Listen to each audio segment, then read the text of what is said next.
New big picture, Chhota Bheem versus Bhaksha. Quest for Kala Aina. Every Sunday 11:30 AM on Pogo.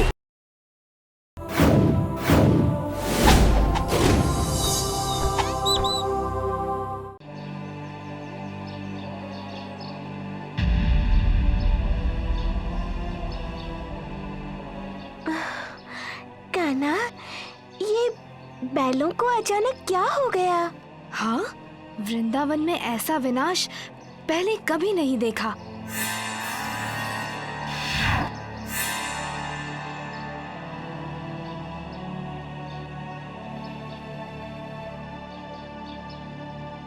Narayan Narayan, यहाँ भी पशुओं का ऐसा आचरण। प्रणाम मुनिवर, ऐसा आचरण और कहाँ देखा आपने? प्रभु, इंद्रलोक में स्वयं इंद्रदेव का हाथी ऐरावत भी विक्षिप्त आचरण कर रहा है। वृंदावन जैसे और कई गांवों में भी गायें, बैल, सारे पशु और पक्षी अद्भुत जंगली आचरण कर रहे हैं। परंतु मुनिवर, ऐसा क्यों हो रहा है? ये सब सिंहासुर नामक एक अति दुष्ट असुर के कारण हो रहा है। पशुपतिनाथ को प्रमाण करना चाहता है कि वो ही सारे पशु जगत का चालक है। इसीलिए वो पशु पक्षियों को भ्रमित कर रहा है और उधम मचा रहा है। परंतु मुनिवर, ये पशु उसकी बात का पालन क्यों कर रहे हैं? सिंहासुर सारे पशुओं को देवों के बारे में असत्य बातें बतला रहा है। हमें आज्ञा दे मुनिवर, और कृपया बताएं वो दुष्ट सिंहासुर रहता कहाँ है? नदी के उस पार घने जंगल में गुफा है जहाँ से वो ये काम करता है। संभल कर जाना प्रभु। मुनिवर, हमें आशीर्वाद दीजिए, हम सिंहासुर को उसकी गलत योजनाओं से रोकने में कामयाब हों। कान्हा चलो, हम उस सिंहासुर के सदन में चलते हैं। हम सब भी चलेंगे कान्हा। नहीं रिया, तुम सबकी वृंदावन में ज्यादा जरूरत है। तुम सब मिलकर यहाँ घायल पशु पक्षियों का ख्याल रखना। हम जल्द ही लौट आएंगे।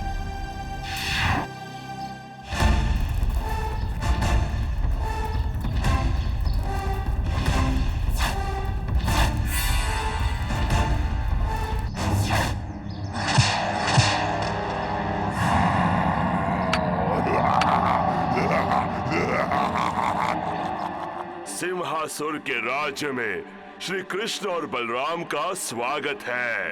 आप दोनों के पराक्रम के बारे में कौन नहीं जानता? कहिए, मैं आपकी क्या सेवा कर सकता हूँ? सिंहासुर, पशु जगत में तुमने जो अशांति और विनाश फैला रखा है, उसे तुम्हें तुरंत रोकना होगा। ये लड़ाई मेरी पशुपतिनाथ देव से है। आप दोनों उसमें ना पड़े तो बेहतर होगा। ये नहीं हो सकता। पशुओं के ऐसे आचरण से ब्रह्मांड में क्षति हो रही है। ये हम नहीं होने देंगे। मेरी चेतावनी न मानकर आप बहुत बड़ी भूल कर रहे हैं। आप पराजित हो, ऐसी मेरी इच्छा नहीं थी। मैं तो सिर्फ पशुओं का अधिकर्ता घोषित होना चाहता हूँ, किंतु पशुपतिनाथ देव नहीं माने और ना ही आप। आक्रमण! बलदाऊ, उस दिन आप बांसुरी पे कौन सा राग सुनने की इच्छा कर रहे थे? मल्हार? जो आज्ञा बलदाऊ।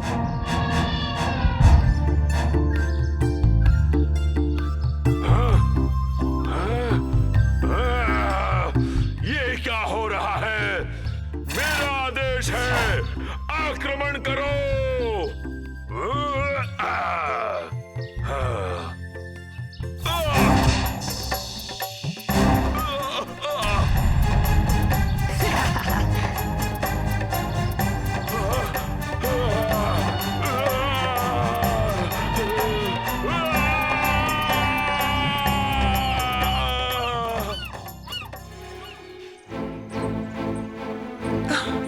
कृपया मेरी सहायता करें। मुझे श्री कृष्ण और बलराम से मिलना है। पर तुम हो कौन? मैं रंभा हूँ, देवलोक की अप्सराओं की रानी। अप्सरा?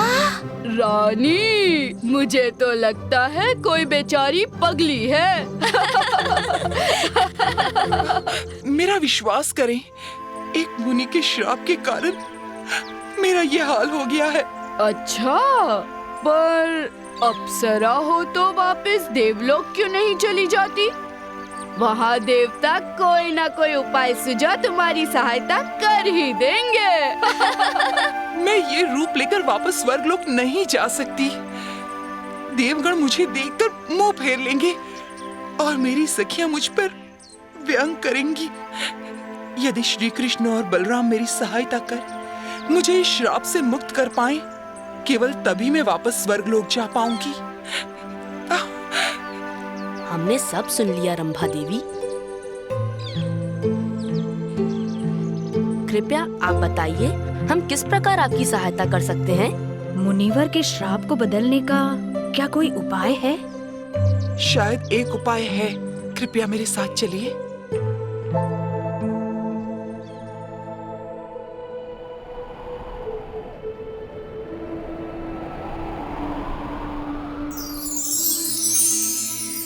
मेरू पर्वत के शिखर पर स्थित कल्प वृक्ष है, जिसके नीचे खड़े होकर कोई भी इच्छा करने पर कल्प वृक्ष इच्छा की पूर्ति अवश्य करता है। तो फिर विलंब कैसा? हम सब तुरंत ही प्रस्थान करते हैं। मेरू पर्वत जितना सुंदर है उतना ही खतरनाक भी। बहुत से मायावी प्राणी वहाँ पर पहरा देते हैं। वृक्ष तक पहुँच पाना इतना सरल भी न होगा। उसकी चिंता आप ना करें देवी, परंतु हमें सतर्क अवश्य रहना होगा।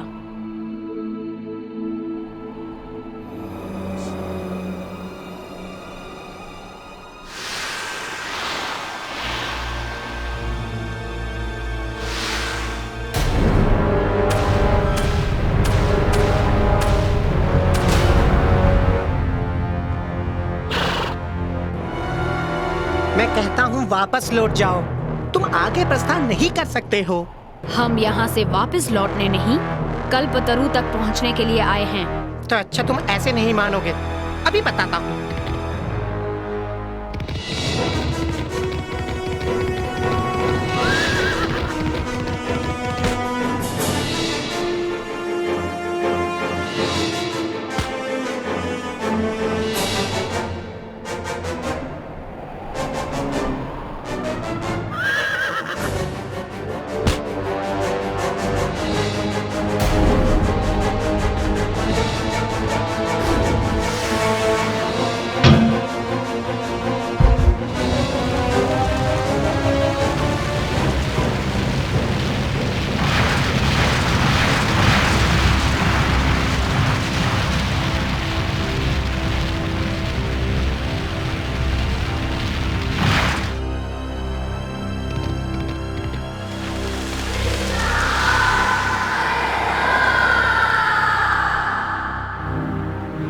दोनों ने स्वयं को जोखिम में डालकर मेरी जान बचाई।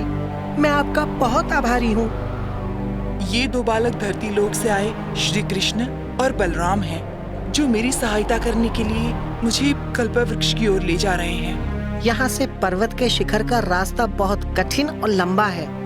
कृपया हमें आपकी सेवा करने का सौभाग्य प्रदान करें।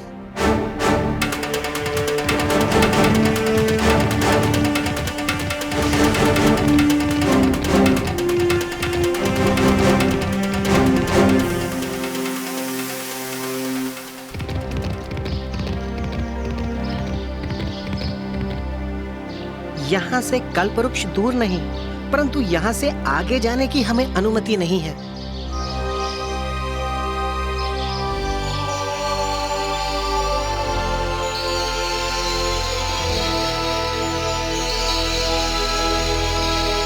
यही है वो चमत्कारी वृक्ष। हे कल्पतरु, कृपया मुझे मुनि के श्राप से मुक्त करा दो और मेरी पहली सी काया मुझे लौटा दो।